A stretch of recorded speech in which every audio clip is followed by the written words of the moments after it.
बिस्मिल्लाहिर्रहमानिर्रहीम। अस्सलामुअलैकुम। हमारे चैनल कहानी हब ऑफिशियल में खुशामदीद। नाजरीन, मैं आज आपके लिए इंतहाई खौफनाक और दिलचस्प कहानी लेकर आई हूँ। लेकिन कहानी शुरू करने से पहले आपसे गुजारिश है कि अगर आपने हमारा चैनल सब्सक्राइब नहीं किया तो आप हमारे इस चैनल को सब्सक्राइब कर लीजिए और बेल आइकन को भी प्रेस कर लें ताकि हर नई आने वाली वीडियो बआसानी आप तक पहुँच सके। पूनम अपने माता पिता के साथ गुलदेवी के मंदिर में पूजा के लिए आई हुई थी। मंदिर का पंडित पूनम को बहुत देर से तक रहा था। पूनम भी पंडित को देखकर नोट कर रही थी। पूनम दिल में सोचने लगी कि पंडित इस तरह मुझे क्यों घूर रहा है। पूनम से रहा ना गया तो पूनम ने बिलाखिर अपने दिल में फैसला कर लिया कि वो पंडित से पूछेगी कि वो मुझे ऐसे क्यों घूर रहा है। पूनम ने मौका देकर पंडित से पूछा, पंडित जी आप मुझे क्यों ऐसे देख रहे हैं। पंडित बोला, बेटा कुछ नहीं, मैं तो ये देख रहा था कि तुम देवी की कितनी बड़ी बख्त हो। अच्छा, पूनम ने अजीब अंदाज में मुस्कुराते हुए कहा। तो पंडित ने अपनी बंद मुट्ठी पूनम की तरफ बढ़ाते हुए कहा, बेटी ये रख लो, ये तुम्हारी रिक्शा करेगा। पूनम ने जब उसे देखा तो वो स्याह बिच्छू था जो बहुत छोटा था और पत्थर का बना हुआ था। पूनम बिच्छू को गौर से देखने लगी कि ये बिच्छू मेरी क्या रिक्शा करेगा। पूनम ने यहाँ वहां देखा तो उसे अपने कपड़ों से भरा हुआ संदूक नजर आया। पूनम ने संदूक खोला और बिच्छू को उसमें फेंक दिया, ये कहकर कि पंडित ने मेरे साथ मजाक किया है, और फिर पूनम ने संदूक बंद कर दिया। 1 महीना गुजर गया। पूनम संदूक में बिच्छू को रखकर भूल गई। पूनम को किसी शादी में जाना था। वो अपने नए कपड़े संदूक में संभाल रही थी। पूनम ने जैसे ही संदूक खोला तो वो बिच्छू इसे नजर आया जो थोड़ा बड़ा लग रहा था। पूनम सोचने लगी कि ये बिच्छू तो छोटा था, फिर बड़ा कैसे हो गया, शायद मेरा वहम होगा। पूनम ने सोचा और कपड़े निकालकर अपने कमरे में से बाहर चली गई। पूनम गलती से संदूक खुला ही छोड़ गई थी। अचानक पूनम के कमरे में अंधेरा हो गया। संदूक हिलने लगा। संदूक से किसी जानवर के 2 डंक बाहर आए। फिर संदूक से एक बहुत बड़ा बिच्छू निकला और चारपाई के नीचे चला गया। पूनम अपने कमरे में आई। वो बहुत ज्यादा खूबसूरत लग रही थी। पूनम ने खुला हुआ संदूक देखा तो फिर उसे बंद किया और खुद आईने के सामने बैठकर तैयार होने लगी। बिच्छू चारपाई के नीचे से पूनम को हसरत भरी नजरों से देख रहा था। पूनम कोई गाना गुनगुना रही थी और अपनी जुल्फों को संवार रही थी। पूनम जब पूरी तरह से तैयार हुई तो वो जाने लगी तो पूनम को ऐसे लगा कि जैसे कोई और भी उसके साथ है।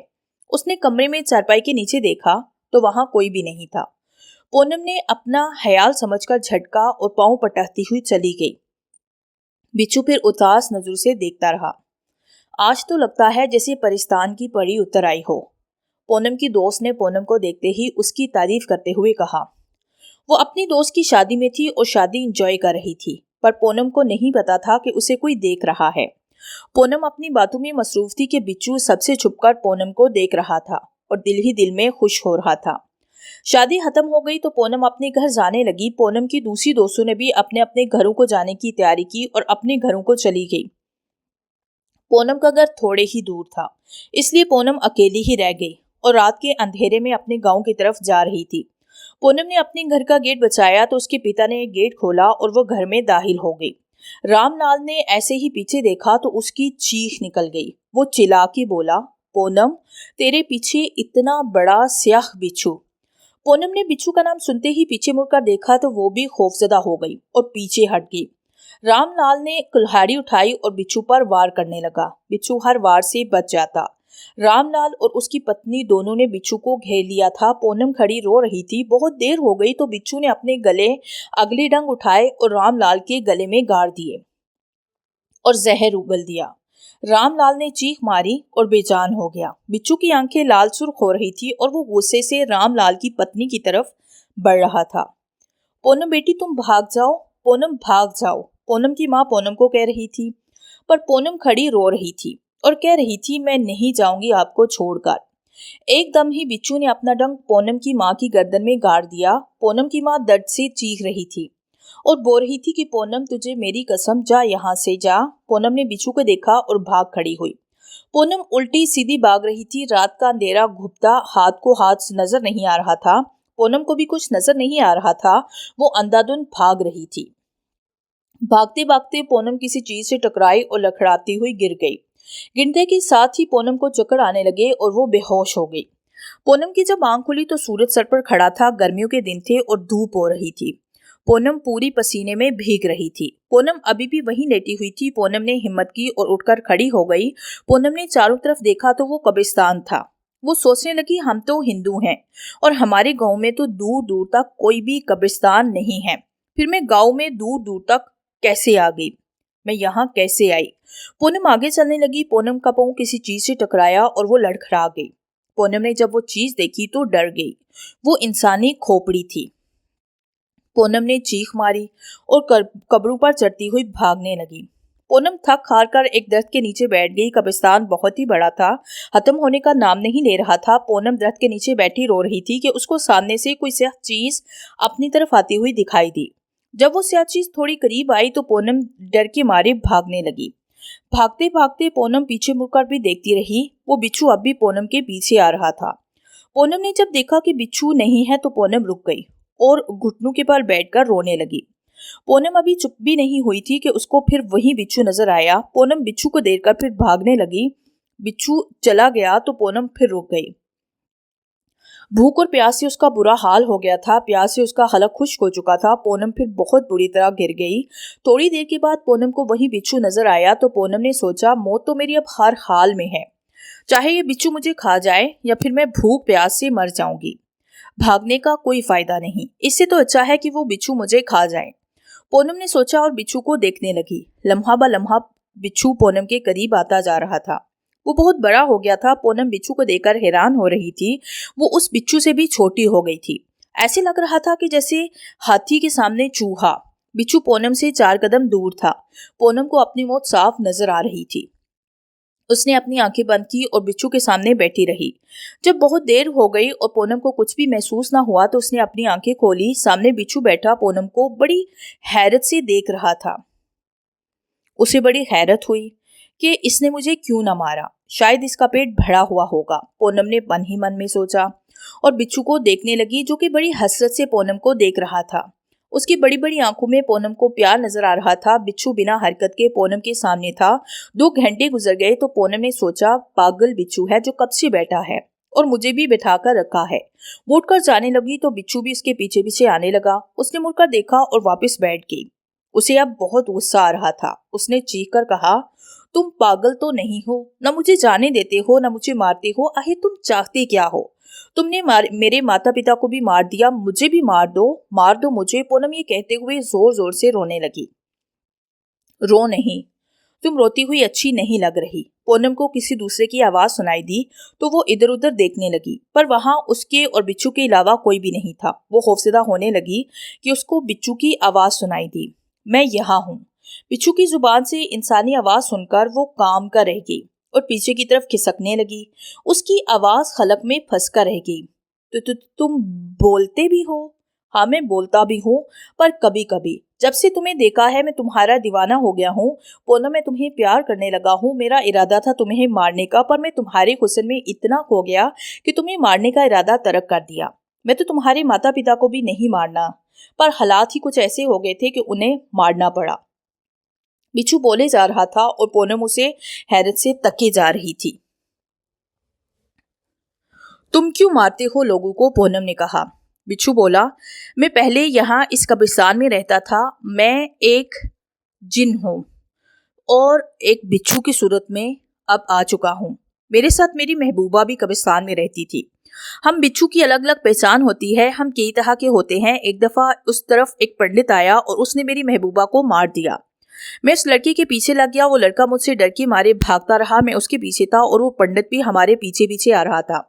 मैंने देखा सामने नदी थी। वो लड़का नदी में कूद गया और मैं किनारे में खड़ा था। वो लड़का मुझे मुंह चुराने लगा। मुझे बड़ा गुस्सा आया और मैंने अपना डंक नदी के पानी में डाल दिया, जिससे नदी के पानी में जहर फैल गया और वो लड़का वहीं मर गया। मैं बहुत खुश हुआ और वो पंडित मुझे उठाकर मंदिर में ले गया, जबकि मैं कब्रिस्तान का बिच्छू था।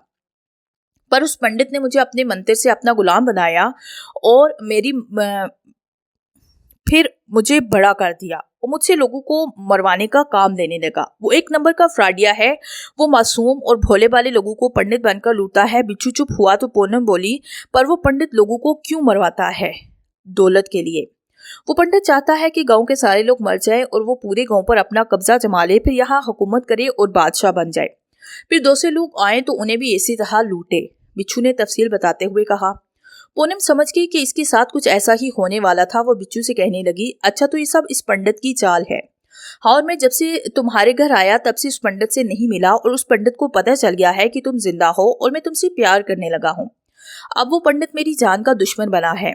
वो मुझे मारना चाहता है। नहीं, मैं तुम्हें कुछ भी नहीं होने दूंगी, पूनम ने कहा तो बिच्छू बोला, मेरे लिए तुम अपनी जान को खतरे में मत डालो। वैसे भी मैं तुम्हारे माता पिता का कातिल हूँ। तुमने जानबूझकर तो नहीं उन्हें मारा ना? पूनम ने कहा तो बिच्छू उसे देखने लगा जैसे उसका शुक्रिया अदा कर रहा हो। तुम रहते कहाँ हो? इसी कब्रिस्तान में। बिच्छू ने कब्रिस्तान की तरफ उसकी तवज्जो दिलाई। तुम इतने बड़े हो, तुम्हें यहाँ कोई देखता नहीं? पूनम ने हैरानगी से पूछा। नहीं, मुझे कोई नहीं देखता क्योंकि मैं आम बिच्छू की तरह छोटा होकर रहता हूँ। अच्छा जी, फिर ठीक है, पूनम ने कहा तो फिर दोनों मुस्कुराने लगे। पूनम को अब उस बिच्छू से कोई डर नहीं रहा था। वो भी बिच्छू को चाहने लगी थी। दोनों कब्रिस्तान में ही रहते थे। जब दोनों को भूख लगती तो बिच्छू करीब के जंगल से पूनम को फल लाकर देता जिसे वो खा लेती थी, लेकिन वो खुद जानवरों का शिकार करके उनका गोश्त खाता। पूनम नोट करती थी कि बिच्छू उसे कितना प्यार करता है। अगर पूनम को जरा भी चोट लगती तो बिच्छू तड़प जाता और रात रात भर झांकता रहता। पूनम आराम से सो जाती कब्रिस्तान में बिना किसी डर के। जब बिच्छू कहीं चला जाता तो पूनम अकेले में डरने लग जाती और जब वो आता तो उसका तमाम खौफ खत्म हो जाता। एक दिन बिच्छू कहीं गया हुआ था कि पूनम कब्रिस्तान में अकेली थी। वो बहुत डर रही थी। 3 घंटे गुजर गए पर बिच्छू का कुछ पता नहीं था। वो बेचैन सी कब्रिस्तान में चहलकदमी कर रही थी कि उसे सामने से कोई आता हुआ दिखाई दिया। वो कोई इंसान था, पर कौन था? पूनम सोचने लगी और दरख्त की आड़ में छुप गई। जब वो इंसान करीब आया तो वो पंडित था। पूनम को देखा नहीं। जब पूनम को इत्मीनान हो गया कि वो चला गया तो वो दरख्त के पीछे से बाहर निकल आई। शाम के साए फैल चुके थे। हर त्रिन अपने अपने घरों को लौट रहे थे, पर पूनम किसी के इंतजार में थी। किसी ऐसे के ना तो वो इंसान था और ना ही पूनम के जोड़ का, बल्कि वो एक जिनजादा था। फिर भी वो किसी का इंतजार कर रही थी। शायद यही मोहब्बत होती है। और मोहब्बत तो वाकई कुछ नहीं देखती, बस हो जाती है। और मोहब्बत जिनके दिलों में जिंदा है ना, वो दुनिया के सबसे अमीर और खुश नसीब होते हैं। वो उसका इंतजार करती रही। रात हो गई, हर तरफ अंधेरा फैल गया। अंधेरे ने अपनी स्याह चादर में हर शय को लपेट लिया। कब्रिस्तान में हल्की चांद की रोशनी बढ़ती जा रही थी। उसमें भी बामुश्किल कुछ नजर आ जाता था। ऊपर से कुत्ते और जंगली जानवरों की खौफनाक आवाजें माहौल को खौफनाक बना रही थी।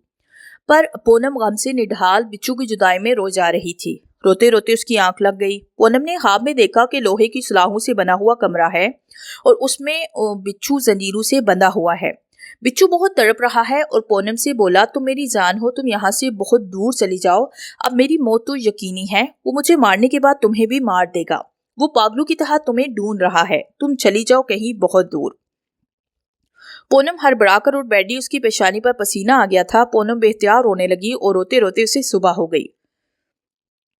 सुबह पूनम अनजान रास्तों पर चलती रही, मगर कोई फायदा न हुआ और वो थक हार कर एक जगह बैठ गई। फिर रात हो गई और अंधेरा चारों तरफ फैलने लगा। पूनम को नींद नहीं आ रही थी, पर उस पर गुनूदगी छाने लगी। वो सो गई। उसे ख्वाब में फिर बिच्छू नजर आया। पंडित बिच्छू पर कोड़े बरसा रहा था। बिच्छू बहुत तड़प रहा था, पर पंडित को उस पर जरा भी तरस नहीं आ रहा था। वो लगातार उस पर कोड़े मारता जा रहा था। बिच्छू नीम बेहोशी में हो गया और आखिर उसने दम तोड़ दिया। बिच्छू मर गया, पर पंडित को फिर भी उस पर तरस नहीं आया। वो तो आपे से बाहर हो गया था। वो मरे हुए बिच्छू को भी मार रहा था। जब पंडित थक गया तो वो बाहर जाने लगा। पंडित चलता हुआ सीढ़ियां चढ़ रहा था। वो जगह तहखाने जैसी लग रही थी। फिर पंडित सीढ़ियां चढ़कर भगवान की मूर्ति हटाई और बाहर आ गया।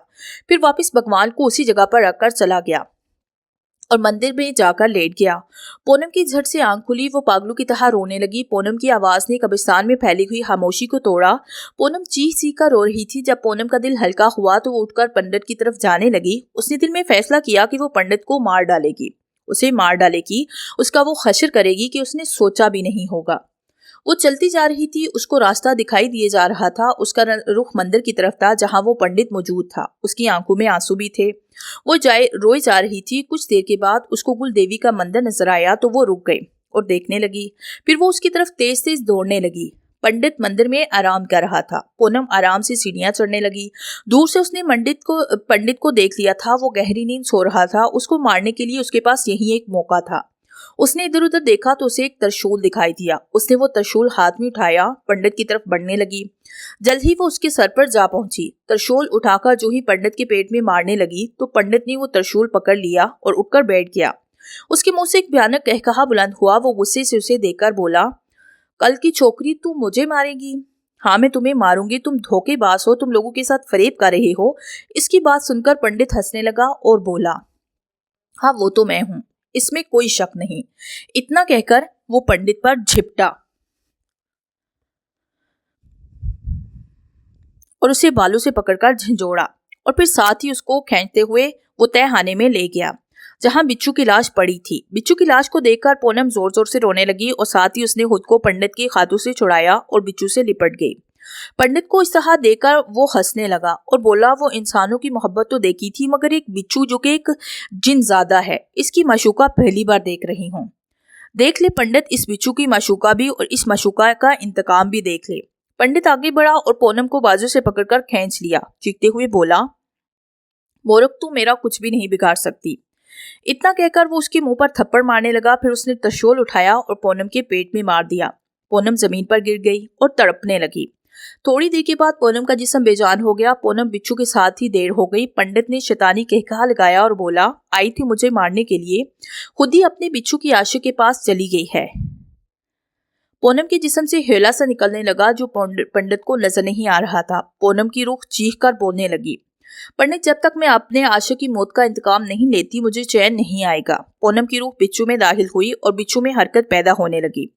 बिच्छू को हरकत करते हुए देखकर पंडित खौफजदा हो गया और एक तरफ भागने लगा। बिच्छू उसके पीछे पीछे भागने लगा। पंडित बिच्छू के खौफ से बेहोश हो गया। बिच्छू पंडित के पास ही बैठा रहा। पंडित को जब होश आया तो रोने लगा और बिच्छू से मुआफी मांगने लगा। तुम्हें कहा था ना कि मैं अपने महबूब की मौत का बदला जरूर लूंगी, बल्कि इन सब की मौत का बदला लूंगी जिसको तुमने बिच्छू के हाथों मरवाया है। मेरे माता पिता की मौत का बदला, अपने महबूब की मौत का बदला। तुमने मुझसे मेरा प्यार छीन लिया, मैं तुम्हें कभी भी माफ नहीं करूंगी। बिच्छू में से पूनम की आवाज सुनाई दे रही थी। वो पंडित को सुना रही थी। पंडित अपनी जिंदगी की भीख मांग रहा था। मुझे जाने दो पूनम, मैं हाथ जोड़ता हूँ। वो मुसलसल मुआफिया मांग रहा था। नहीं, तुम्हें मैं माफ नहीं कर सकती। वो आज मेरे हाथों से तुम बच नहीं सकते। पूनम गुस्से से बोल रही थी और पंडित उसकी गिरफ्तार आवाज सुनकर कांप रहा था। मुझे माफ कर दो, भगवान के लिए मुझे माफ कर दो। हाँ, एक शर्त पर माफ करूंगी, पूनम ने कहा तो पंडित जल्दी से बोला, हाँ हाँ बताओ, मैं वो करने को तैयार हूँ। तुम गांव वालों को उनके सामने अपना गुनाह कबूल कर लो। हाँ, मैं गांव वालों के सामने अपना गुनाह कबूल कर लूंगा। पंडित जल्दी से बोला, चल मेरे साथ, पूनम ने कहा।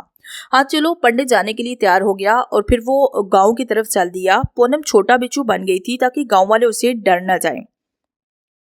पंडित को रोता देखकर गांव के बहुत सारे लोग उसके की जमा होने लगे। वो सोचने लगे कि पंडित को हो क्या गया है, वो क्यों रो रहा है, और कुछ भी समझ नहीं रहे थे। पंडित बोला, गांव वालों मुझे माफ कर दो। मैं ही वो तुम्हारा गुनहगार हूँ जो लोगों को घरों से गायब कर देता था और तुम्हारे घरों पर अपना कब्जा जमा लेता था। पंडित ने हर वो बात बता दी जो हुई थी। गांव वाले ने जब सब कहानी सुनी तो वो पंडित को पत्थर मारने लगे। पंडित भागने लगा पर सामने से बिच्छू को देखकर वो काम कर रह गया जो अपनी डंक फैलाए हुए उसका इंतजार कर रहा था। पंडित वापस भागने लगा तो लोगों ने फिर से उस पर पत्थर बरसाना शुरू कर दिए। वो वापस भागने लगा तो सामने वही बिच्छू खड़ा था जो अपने जहरीले डंक लिए खड़ा था। इस पर बिच्छू ने उसे माफ न किया और अपना डंक उसकी गर्दन तक ले गया। पंडित के मुंह से एक खौफनाक किस्म की चीख निकली और वो वही ढेर हो गया। उसके मरने के बाद बिच्छू बोला, गांव वालों मुझसे डरो नहीं, मैं पूनम हूँ, रामलाल की बेटी। इस पंडित की वजह से ही मेरी ये हालत हुई है और मैं मर चुकी हूँ। इस पंडित ने मुझे मार दिया है पर मैं अपना इंतकाम लेना चाहती थी जो कि मैंने इसे मार लिया। मुझे तुम्हारी मदद की जरूरत है। गांव वालों ने पूनम को हसद भरी निगाहों से देखा। वो उसकी बातें सुनकर हैरान भी हो रहे थे और अफसुर्दा भी। तुम हमसे कैसी मदद चाहती हो? एक आदमी ने पूछा। मेरी लाश कुल देवी के मंदिर में पड़ी है। भगवान की मूर्ति हटाओगे तो वहां एक तहखाना है, उसमें मेरी लाश पड़ी है। वहां से निकालकर मेरा अंतिम संस्कार कर दो और ये बिच्छू इसका भी, क्योंकि मैं नहीं चाहती कि मेरी रूह यहाँ वहां भटके। पूनम चुप हो गई तो गांव वालों ने फैसला कर लिया कि पूनम और उसके बिच्छू का अंतिम संस्कार करना ही होगा। फिर सब मंदिर में गए और पूनम की लाश को उठाने लगे। वहीं मुर्दा बिच्छू भी था। सबने मिलकर बिच्छू को भी बाहर निकाला और तहखाने के इस दोनों को जब लोगों ने देखा, वो सोने और पैसों से भरे हुए थे। सबने पैसे और सोना आपस में बांट लिया। पूनम और बिच्छू की लाश का अंतिम संस्कार किया और शुक्र करने लगे कि आज पूनम की वजह से इस पंडित से हमारी जान छूटी है।